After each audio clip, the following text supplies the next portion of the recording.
Hello guys, नमस्कार, प्रणाम। मैं हूं प्रदीप और आप देख रहे हैं मेरे टैग वॉइस। आज की वीडियो का टॉपिक है रावण वंश राक्षस संवाद। इस वीडियो को देखने के बाद कमेंट्स में आप अपनी राय जरूर डालें कि आपको वीडियो कैसी लग रही है। तो टॉपिक स्टार्ट करते हैं। श्री राम का राज्य अयोध्या में स्थापित हो गया तो एक दिन समस्त ऋषि मुनि श्री रघुनाथ जी का अभिनंदन करने के लिए अयोध्यापुरी में आए। श्री रामचंद्र जी ने उन सबका यथोचित सत्कार किया। वार्तालाप करते हुए अगस्त्य मुनि कहने लगे, युद्ध में आपने जो रावण का संहार किया वह कोई बड़ी बात नहीं है, परंतु दंड युद्ध में लक्ष्मण के द्वारा इंद्रजीत का वध सबसे अधिक आश्चर्य की बात है। यह मायावी राक्षस युद्ध में समस्त प्राणियों के लिए अवैध है। उनकी बात सुनकर रामचंद्र जी को बड़ा आश्चर्य हुआ। वे बोले, मुनिवर, रावण और कुंभकर्ण भी तो महान पराक्रमी थे। महोदर, प्रहस्त, विरूपाक्ष भी कम वीर न थे।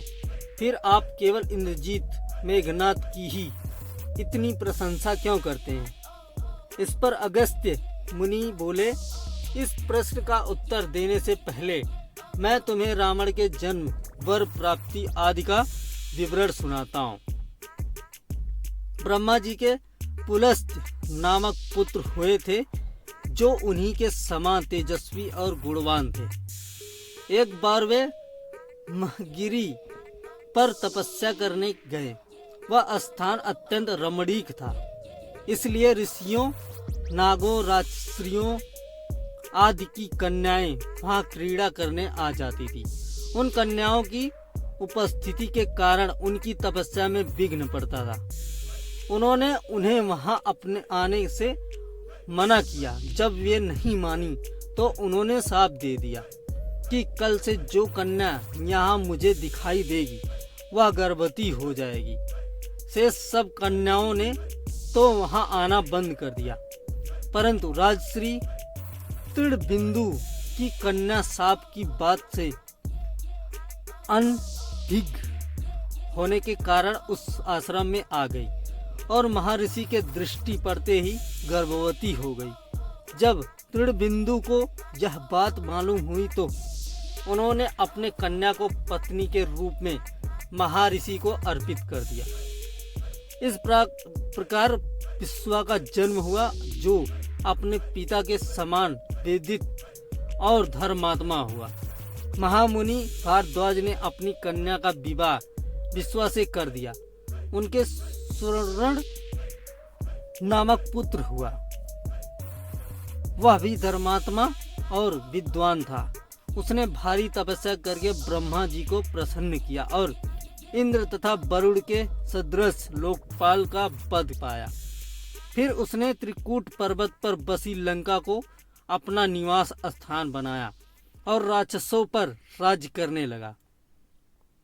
श्री राम ने आश्चर्य से पूछा, तो क्या कुबेर और रावण से भी पहले लंका में मांस भक्षी राक्षस रहते थे?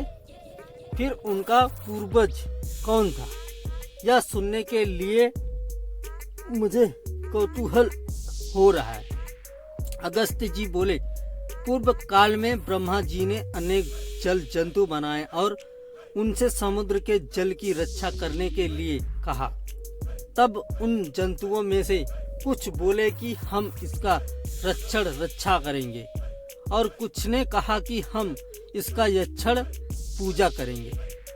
इस पर ब्रह्मा जी ने कहा कि जो रक्षण करेगा वह राक्षस कहलाएगा और जो यक्षण करेगा वह यक्ष कहलाएगा। इस प्रकार वे दो जातियों में बट गए। राक्षसों में हेती और प्रहेती दो भाई थे। प्रहेती तपस्या करने चला गया, परंतु हेती ने भया से विवाह किया, जिससे उसके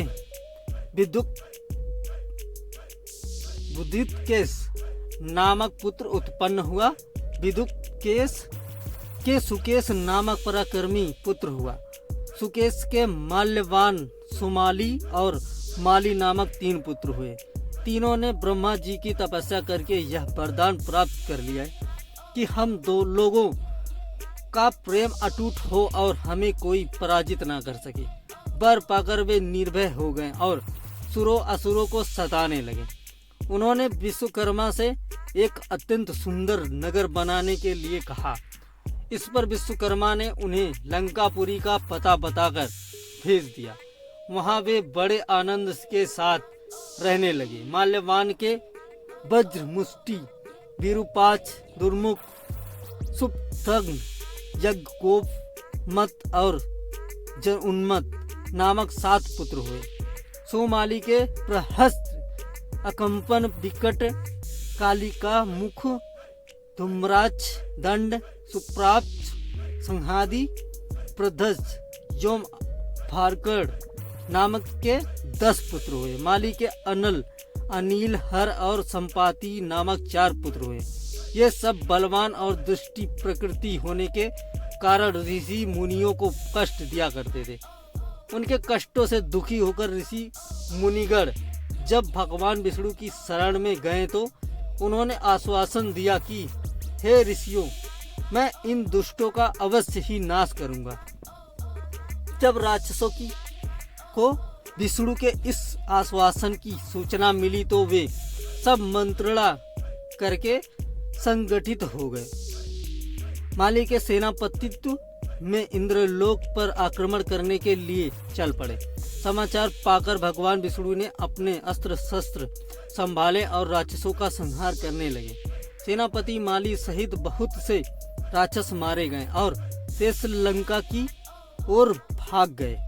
जब भागते हुए राक्षसों का भी नारायण संहार करने लगे तो माल्यवान क्रुद्ध होकर युद्ध भूमि में लौट पड़ा। भगवान विष्णु के हाथों अंत में वह भी काल का ग्रास बना। जिस शेष बचे हुए राक्षस सोमाली के नेतृत्व में लंका को त्याग कर पाताल में जा बसे और लंका पर कुबेर का राज्य स्थापित हुआ। राक्षसों के विनाश से दुखी होकर सोमाली ने अपनी पुत्री कैकसी से कहा कि पुत्री, राक्षस वंश के कल्याण के लिए मैं चाहता हूँ कि तुम परम पराक्रमी महर्षि विश्वा के पास जाकर उनसे पुत्र प्राप्त करो। वही पुत्र हम राक्षसों की देवताओं से रक्षा कर सकता है।